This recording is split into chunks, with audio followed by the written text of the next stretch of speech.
यार डब्ल्यूडब्ल्यू की तो पूरी बाढ़ आ गई है इंटरनेशनल प्रीमियम लाइव इवेंट की 2024 के लिए, क्योंकि डब्ल्यूडब्ल्यू ने अपना बैकलैश प्रीमियम लाइव इवेंट भी अनाउंस कर दिया है। तो रेसलमेनिया के ठीक बाद जो डब्ल्यूडब्ल्यू का अगला शो होगा वो बैकलैश होने वाला है और ये होगा फ्रांस में। और इसकी पूरी अनाउंसमेंट आप लोग देख सकते हो। अभी आप पूछोगे कि इसकी कैपेसिटी कितनी है, मतलब कितने लोग आ सकते हैं इस वाले एरिना में, LDLC एरिना में। तो अभी जो मैंने चेक किया तो मुझे पता चला कि 16,000 के आसपास लोग डब्ल्यूडब्ल्यू इस एरिना में इतनी अटेंडेंस अपनी लेके आ सकती है। और देख लो भाई कितने सारे डब्ल्यूडब्ल्यू के शोज बाहर से अनाउंस हो चुके हैं, मतलब सऊदी अरेबिया के तो होते ही हैं, इसके साथ साथ अब डब्ल्यूडब्ल्यू ने बैश इन बर्लिन किया, फिर हमने अभी ये डब्ल्यूडब्ल्यू का बैकलैश भी देख लिया है, और इसके अलावा एलिमिनेशन चेंबर का तो आप लोगों को पता ही है। तो इतना ज़्यादा डब्ल्यूडब्ल्यू इसको पुश कर रही है। ट्रिपल एच का रिएक्शन इस पर देख लो, यहाँ पे बता रहे हैं कि कैसे another historic first for WW in 2024 with WW Backlash France live from LDLC arena. तो ये भी एक डब्ल्यूडब्ल्यू की बहुत अच्छी स्ट्रैटेजी है कि भाई चलो अब अपना जो बिजनेस उसको सच में जो ग्लोबल बिजनेस है उसको ग्लोबल लेवल पे लेके जाते हैं। और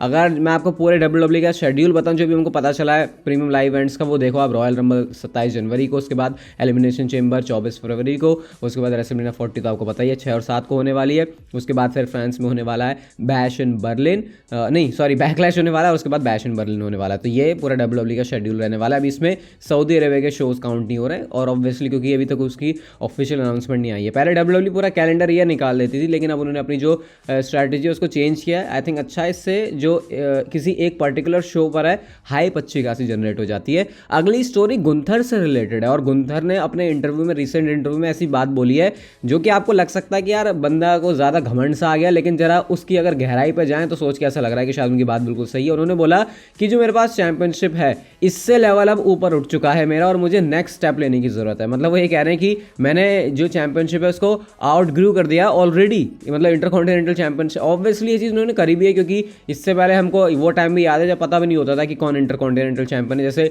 मुझे याद है नाकामोरा के पास जब वो चैंपियनशिप थी, ऐसा लग रहा था भाई किसके पास है चैंपियनशिप। अब ऐसा नहीं है कि उसमें नाकामोरा की गलती है, ऑब्वियसली जिस तरीके से डब्ल्यूडब्ल्यू सुपरस्टार को बुक करेगी वो मैटर करता है। तो अब रेसलमेनिया में जाके देखते हैं क्या उनके पास स्टिल वो चैंपियनशिप रहने वाली है, या फिर वो बिगर स्टेप की तरफ जाएंगे, मेन इवेंट की तरफ जाएंगे। क्योंकि इतना तो पता है डब्ल्यूडब्ल्यू ने हेविली इन्वेस्ट किया है गुंथर में, और रेसलमेनिया के अराउंड कुछ बड़ा बवाल उनके साथ होगा जरूर। जो रोगन पॉडकास्ट के बारे में आपको पता होगा, बहुत ही फेमस है। इस पर रॉक आए थे और उन्होंने एक बात बोली है जो कि अभी इमेजिन कर पाना भी बहुत ज़्यादा मुश्किल हो रहा है। ये अपने बिल्कुल शुरुआती डब्ल्यूडब्ल्यू करियर की वो बात करते हुए बोलते हैं कि भाई मैं आया विंस मैकमैन के सामने और हमने बात की चीज़ों को लेके, लेकिन मुझे विंस मैकमैन ने डायरेक्टली एकदम फेस पर आके बोला कि मैं अभी तुमसे इंप्रेस नहीं हुआ हूं, और अभी तुम रेडी नहीं हो इस चीज़ के लिए, तुम डब्ल्यूडब्ल्यू के लिए रेडी नहीं हो, तुम बिग टाइम के लिए अभी रेडी नहीं हो। इमेजिन करो ये सिनेरियो दोबारा से अगर विंस और रॉक बैठ के सोचते हैं। आई थिंक विंस को तो याद भी नहीं होगा कि उन्होंने ऐसी बात बोली होगी, लेकिन क्योंकि रॉक के लिए उस समय बहुत ज़्यादा मैटर करती थी, क्योंकि बहुत सारे लोग ये बात भूलते हैं कि रॉक अभी हॉलीवुड के एक बहुत बड़े सुपरस्टार है, लेकिन जो शुरुआती लेवल में उनको मेन स्ट्रीम में चीज़ें अटेंशन मिलना शुरू हुई थी वो डब्ल्यूडब्ल्यू की वजह से ही था। अपनी जेब में कैसे सिर्फ कुछ पैसे लेके वो निकले थे, जो कि उनकी काफ़ी फेमस स्टोरी आपको पता ही होगा सबको।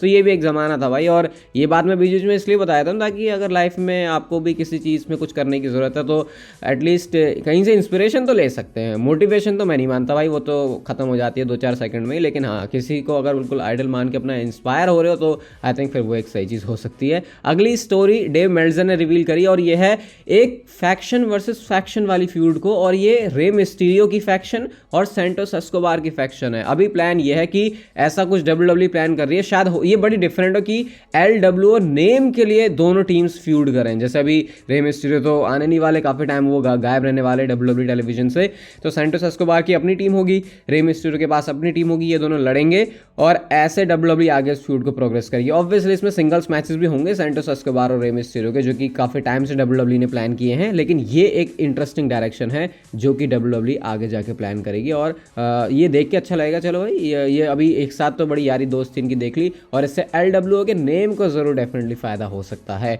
अगली स्टोरी बॉबी लैशली से रिलेटेड है, और बॉबी लैशली को कितना बुरा फील हुआ था रेसलमेनिया 39 के टाइम में, ये बात उन्होंने शेयर करी। वो बोलते हैं कि मैं रेसलमेनिया 39 शो पर नहीं था, मैंने कंपीट नहीं किया था, और वो बोलते हैं कि जब मेरे बच्चे मुझे बोल रहे थे कि यार कि पापा, यार तो नहीं बोलेगा, पापा बोला होगा कि पापा हमको भी, हम कैसे आए रेसलमेनिया देखने, आप शो पर होने वाले हैं। तो उस समय अपने बच्चों को बता रहा है कि भाई मैं तो शो पर compete नहीं कर रहा। वो कितना ज़्यादा डिप्रेसिंग था उनके लिए, क्योंकि ऑब्वियसली WWE ने ब्रे वाइट के साथ उनकी फ्यूड प्रोग्राम प्लान किया था, लेकिन फिर उसके बाद हमको पता नहीं चला कभी भी कि वो मैच क्यों नहीं हुआ। लेकिन बाद में रिवील हुआ कि हेल्थ इश्यूज़ की वजह से वो कुछ WWE ने जो प्लान है उसको अपने चेंज कर लिया था, और उसके बाद फिर बॉबी लेस्ली शो पर compete नहीं कर रहे थे। तो कितना ज़्यादा बुरा मूवमेंट था उनके लिए, क्योंकि वो जानते थे उन्होंने ऑलरेडी सारा हार्डवर्क कर लिया है और अब सबसे बड़ी स्टेज है, लेकिन मुझे मैच कंपीट करने का मौका ही नहीं मिल रहा। तो ये अपनी बात, थोड़ी दिल की बात उन्होंने शेयर करी, और ये मैंने आपके साथ शेयर कर दी कि भाई हमेशा लाइफ में चीज़ें अच्छी नहीं चल रही होती। मैं ऐसा साउंड क्यों कर रहा हूँ कि मैं ऐसी स्टोरी लेके आ रहा हूँ कि आपको मोटिवेट कर सकूँ, बट ऐसा कुछ है नहीं। जो मुझे अच्छा लगता है शेयर करने वाला आपके साथ शेयर कर देता हूँ। अगली स्टोरी विंस मैकमैन से रिलेटेड है, और विंस मैकमैन की क्या पावर्स अब WWE में कम हो चुकी हैं। उन्होंने जो अपने शेयर्स को बेचा है तो अभी वो चीज़ बिल्कुल भी नहीं है। अभी भी इतने stocks Vince McMahon WWE TKO में रखते हैं कि वो बोर्ड ऑफ डायरेक्टर की सीट का एक पार्ट है। अभी वो उसको नहीं छोड़ने वाले, ऐसे मतलब ऐसे नहीं छूटेगी उनसे, क्योंकि जो वो पोजीशन TKO में इस समय WWE के अंदर होल्ड करते हैं। तो अगर आपको ऐसे लग रहा है कि वो नहीं होने वाला, लेकिन मैं आपको ये बताता हूँ कि इसका मतलब ये नहीं है कि विंस मैकमैन अगर बोर्ड ऑफ डायरेक्टर्स का पार्ट है तो फिर वो क्रिएटिव चीज़ों को भी कंट्रोल करेंगे। वो सारी चीज़ मैं आपको एक्सप्लेन कर चुका हूँ। WWE के बड़े डिसीजंस वो जरूर लेंगे, लेकिन वो क्रिएटिव चीज़ों से ही रिलेटेड हो ऐसा भी जरूरी या फिर पॉसिबल नहीं है। अगले स्मैकडाउन के शो के लिए WWE ने जिमी ऊसो और एले नाइट के मैच को ऑफिशियली एडवर्टाइज कर दिया, और यहाँ पे बता रहे हैं कि एले नाइट जो है अपना पे बैक लेगा अगेंस्ट जिमी ऊसो। इस पर एले नाइट का रिएक्शन देखो, कुछ नहीं लिखा, सिंपली बाय उन्होंने लिख दिया, मतलब कि वो टाटा गुड बाय खत्म गया करने वाले हैं जिमी ऊसो का। और मैं कह नहीं रहा था कि एले नाइट और रोमन रेंज के शायद WWE जो मैच है उसको रॉयल रंबल में भी करवा सकती है, एजे स्टाइल्स भी एक ऑप्शन है, तो शायद WWE दोनों ही चीज़ें इस समय पैरेलल लेके चल रही होगी। और जब रोमन रेंस अपने ट्राइबल चीफ आ जाएंगे वापस अपनी छुट्टियां मस्त तरीके से बिता के, रॉयल रंबल का टाइम आ जाएगा, तो उसके बाद WWE चीज़ों को फिर ट्रैक पर लाना शुरू कर देगी रोमन रेंस के अपोनेंट के लिए और उनके नेक्स्ट मैच के लिए। स्मैकडाउन के जनरल मैनेजर निक ऑल्डिस ने CM पंक के बारे में डायरेक्ट कुछ ऐसी बात बोली है जो कि शायद आपको गूज बम्स दिलवा सकती है अगर आप CM पंक को दोबारा से वापस देखना चाहते हो। उन्होंने बोला कि CM पंक का बहुत बड़ा फैन बेस है, वो मर्चेंडाइज सेल करता है, उसको पता है कि कैसे लोगों को एरिना में एंट्री करवानी है। तो अगर बिजनेस के हिसाब से देखा जाए तो डेफिनेटली ये जो डील है वो बहुत ज़्यादा बेनिफिट करेगी, और अगर ये चीज़ हो रही है I will be excited to be involve with it. मतलब उन्होंने तो सिंपल, मतलब पहले तो भाई CM पंक का नाम भी जैसे लेते थे ना इंटरव्यूअर, तो सारे के सारे जो WWE कॉन्ट्रैक्टेड लोग हैं वो सब चीज़ें अवॉइड कर देते थे, लेकिन अब वो सिनेरियो काफ़ी ज़्यादा चेंज हो गया। निक ऑल्डिस तो चाह रहे भाई हाँ भाई बुलाओ, मैं तो चाहूँगा वो मैं उसके साथ इन्वॉल्व हूँ। ऑब्वियसली वो स्मैकडाउन का पार्ट है तो वो चाह रहे होंगे कि स्मैकडाउन में आए भाई बंदा, और मस्त तरीके से फिर हम आगे अपनी जो प्रोग्राम में फिर चीज़ें हैं उसको स्टोरी लाइन को लिखें। तो ये CM पंक के बारे में खुले खुले जवाब और WWE कॉन्ट्रैक्टेड लोगों की तरफ से खुले खुले आंसर। अगली story LA Knight Kevin Owens और लोगन पॉल से रिलेटेड है। तो लोगन पॉल के पास US चैंपियनशिप है और ऐसा प्लान है WWE का इस समय, बिल्कुल इनिशियल स्टेज पर है, हो सकता है ऐसा ना भी हो, लेकिन मेजॉरिटी में चांसेस यही है कि लोगन पॉल अपनी US चैंपियनशिप को लेकर रेसलमेनिया 40 में जाएंगे। और जो दो ओपोनेंट WWE कंसिडर कर रही है इस समय, केविन ओवेंस सबसे पहला नेम है, Kevin Owens versus Logan Paul. ये आपको पता ही है WWE शायद हो सकता है इवन इसको रेसलमेनिया से पहले भी कर दे, और अगर रेसलमेनिया की मैच की बात हो रही है तो शायद LA Knight versus Logan Paul का मैच US चैंपियनशिप के लिए WWE कंसिडर कर रहे, क्योंकि आपको पता है एले नाइट को वर्ल्ड चैंपियनशिप के लिए लेके गए, वो वहाँ पर चैंपियनशिप जीते नहीं, लेकिन इसका मतलब ये नहीं कि एले नाइट का जो करियर है वो तबाह हो गया यहाँ से। उनको ऑब्वियसली WWE ऊपर और पुश करने वाली, क्योंकि फैंस का सपोर्ट है इस समय पूरा एले नाइट के लिए। तो आई थिंक ये मूवमेंट भी अच्छा हो सकता है कि लोगन पॉल के पास चैंपियनशिप है, अभी तक वो उसको होल्ड कर रहे हैं और उसको भी थोड़ा सा प्रेस्टिजियस बनाते हैं। इतने अलग अलग इवेंट्स में वो जाते रहते हैं, वहाँ पर चैंपियनशिप लेके जाएंगे तो भाई WWE की वैसे भी जो मार्केटिंग है वो होती रहेगी, और उसके बाद रेसलमेनिया स्टेज में एले नाइट को एक पहली चैंपियनशिप विक्ट्री के लिए उनको वो US चैंपियन बना दें। तो ये भी एक आइडिया है जो कि WWE कंसिडर कर सकती है। बाकी Logan Paul versus Kevin Owens या फिर Logan Paul versus LA Knight शायद हो सकता है रेसलमेनिया में, या फिर दो नहीं हो सकते हैं, क्योंकि एक मैच WWE रेसलमेनिया से पहले भी करवा सकती है। अगली स्टोरी डोमिनिक मिस्टीरियो से रिलेटेड है, ज़्यादा कुछ है नहीं बताने के लिए, सिर्फ आप लोग के ट्वीट देखो। 2022 में डोमिनिक मिस्टीरियो के टोटल 55 मैचेस थे, जो कि बहुत ज़्यादा हैं, ये वैसे भी बहुत ज़्यादा है, लेकिन अगर आप 2023 में देखो तो 89 मैचेस उन्होंने किए, जो कि सेकंड हाईएस्ट उनको बनाते हैं कंपनी में। और कितना ज़्यादा खुद WWE इन्वेस्ट कर रही है डोमिनिक मिस्टीरियो में। यार वो वाला डोमिनिक मिस्टीरियो तो मैं अपनी यादों से ही भुला चुका हूँ, जो बड़ा सीधा साधा सा था और अपने पिताजी के साथ आता था, उसकी रिस्पेक्ट करता था कि भाई हाँ यही है जो है मेरा बाप। लेकिन अब सिनेरियो बहुत ज़्यादा चेंज है और मामी का ये इफेक्ट होता है किसी भी बंदे के ऊपर।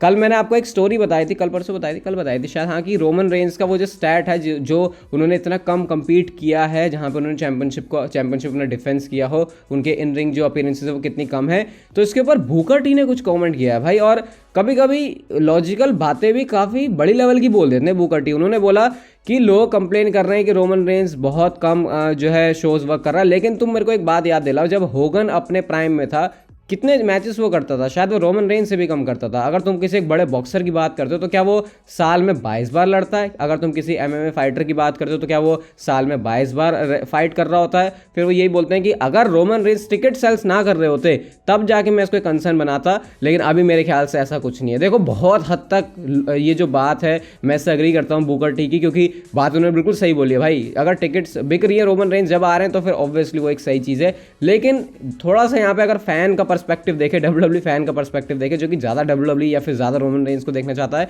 वो इन सारी चीज़ों को नहीं देखेगा। उसको रोमन रेंस को देखना है, रोज़ देखना है शो पर, तो उसके दिल से सोचा जाए तो फिर शायद ये चीज़ थोड़ी सी समझ के बाहर है। लेकिन हाँ, आर्ग्यू करने वाला टॉपिक तो बहुत अच्छा खासा है। बाकी आप बताना, ये जिस समय इतनी बड़ी डिबेट चल रही है इस समय रेसलिंग वर्ल्ड में, इसके बारे में आप क्या सोचते हो? अगली स्टोरी क्या है उसमें आप कुछ बताने के लिए भी नहीं बचा है, क्योंकि डब्ल्यूडब्ल्यू ने रैंडी ऑर्टन और वेड बैरेट की मंडे नाइट रॉ से जो उनका मैच हुआ था, एक वीडियो डाली 2010 की, जहां पर सीएम पंक कमेंट्री में थे। और यूजुअली डब्ल्यूडब्ल्यू सीएम पंक को अवॉइड करती है पूरा, और इस बार भी डब्ल्यूडब्ल्यू ने अवॉइड कर दिया। और सीएम पंक मतलब ये जो वीडियो है पूरी रैंडी ऑर्टन और वेड बैरेट की डालने के बाद डब्ल्यूडब्ल्यू ने इसको डिलीट कर दिया है। और अब यहाँ ये वीडियो आपको कहीं नहीं दिखेगी, यूट्यूब पर इसको डाला गया था, लेकिन अब इसको प्राइवेट कर, डिलीट नहीं प्राइवेट कर देगा, क्योंकि वो लिंक ये बता रहा है कि भाई वीडियो प्राइवेट हो चुकी है। तो सीएम पंक क्योंकि उस वीडियो का एक पार्ट था, क्योंकि कमेंट्री पर थे, इस वजह से डब्ल्यूडब्ल्यू ने उसको डिलीट किया है कि भाई शायद ये बताना नहीं चाहिए था। और फैंस यहाँ पे थोड़े से देख रहे हैं इसको सोशल मीडिया पे कि भाई ये डिलीट क्यों कर दी भाई, ये सीएम पंक मतलब ये क्या है भाई, तुम चीज़ें डाल रहे हो उसके बाद डिलीट कर रहे हो।